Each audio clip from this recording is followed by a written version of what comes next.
మోహన్ రెడ్డి నమ్మేది ఈ రాష్ట్రంలో ఏ కులమైనా కానీ అది బీసీ, ఎస్సీ, ఎస్టీ, మైనారిటీ వారు మాత్రమే కాకుండా అగ్రవర్ణాల్లోని పేదల్లో ఉన్నటువంటి పేదరికం, ఈ రాష్ట్రంలోని ఏ పేద కుటుంబంలోని పేదరికం పోవాలన్నా ముఖ్యమంత్రులతో పోయేది కాదది, ముఖ్యమంత్రుల మార్పుతో పోయేది కాదది.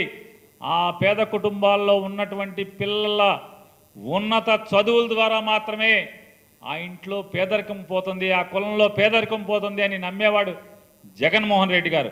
తను నమ్మిన సిద్ధాంతం కోసం ఇవాళ ఎన్ని కష్టాలు ఎదురైనా పేద పిల్లల చదువుల కోసం దృష్టి కేంద్రీకరించి వేల కోట్ల రూపాయలని వెచ్చించి నాణ్యమైన చదువుని డబ్బున్న వారి పిల్లలతో పోటీ పడి చదవటమే కాకుండా ఉద్యోగ అవకాశాల్లో కూడా పోటీపడి ఉద్యోగాల్ని తన్నుకుపోయేదానికి పేదలకు తర్ఫీదిస్తున్న మాట వాస్తవమా కాదా?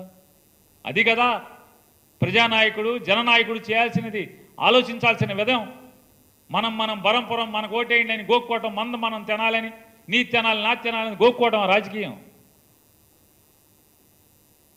పుళ్ళు పడుతుంది తప్పితే ఏంటి ఉపయోగం ఏంటి? మళ్ళీ మందులు ఖర్చు పుళ్ళుకి తగ్గించుకుంటా డబ్బులకి వైద్యానికి ఖర్చు అవుద్ది కదా. నువ్వు సక్రమంగా ఉంటే కదా నేను నమ్మటానికి.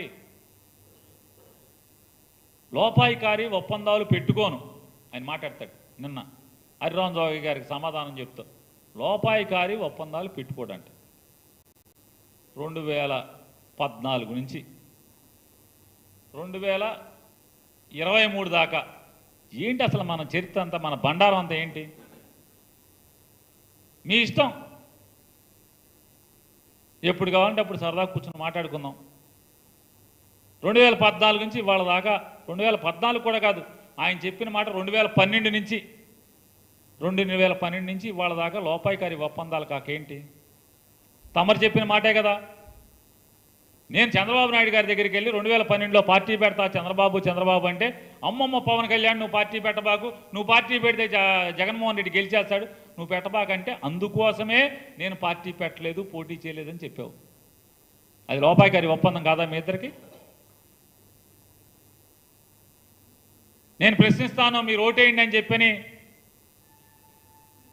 సిఫారసు చేసి చంద్రబాబు నాయుడు సలహా మేరకు కావాలని ఉత్తిత్తి తగువ పెట్టుకుని చంద్రబాబును తిట్టకుండా లోకేష్ను బూతులు తిడుతూ ప్రభుత్వ వ్యతిరేక ఓటు చీల్చాలి అనేటువంటి ఏకైక లక్ష్యంతో కాంగ్రెస్ పార్టీని, కమ్యూనిస్ట్ పార్టీల్ని, బీఎస్పీని, మిమ్మల్ని మీ అందరినీ కూడా ఒక ఘాటన పెట్టి మిమ్మల్ని పోటీ చేయించింది. మీరు ఎవరెవరికి సీట్లు ఇవ్వాలో చెప్పి ఏ సీటు ఎవరు పోటీ చేయాలో కూడా చెప్పింది చంద్రబాబు కదా. ఇది లోపాయికారి ఒప్పందం కాదా? ఎన్నికల ముందు బీజేపీని తిట్టి, 2019 ఎన్నికల ముందు బీజేపీని తిట్టి ఎన్నికలు అవ్వగానే ఇంకా తిట్టినటువంటి నోరు తడారక ముందే భారతీయ జనతా పార్టీ సంకెక్కింది. ఇది లోపాయికారి ఒప్పందం కాదా? నోరు మాట్లాడటానికి, అసత్యాలు మాట్లాడటానికి, అసలు లోపాయికారి ఒప్పందాలకి సంబంధాలకి, లోపాయికారి ఒప్పందాలకు కానీ లోపాయికారి సంబంధాలకు కానీ స్పెషలిస్ట్ పవన్ కళ్యాణ్ గారికి ఎవడున్నాడు? అసలు తెలుగు వాళ్ళని మనమే కదా. రాయలసీమ మైన్స్ మన బలిజోళయ్యే, ఇవాళ ఉన్న ముఖ్యమంత్రి కుటుంబం లాక్కుందని చెప్పి మాట్లాడతాం. ఎంత నోరు, ఎంత దగ! చంద్రబాబు రాజకీయాల కోసం ఎంత నీచంగా మాట్లాడాల్సినటువంటి అవసరం ఉందా?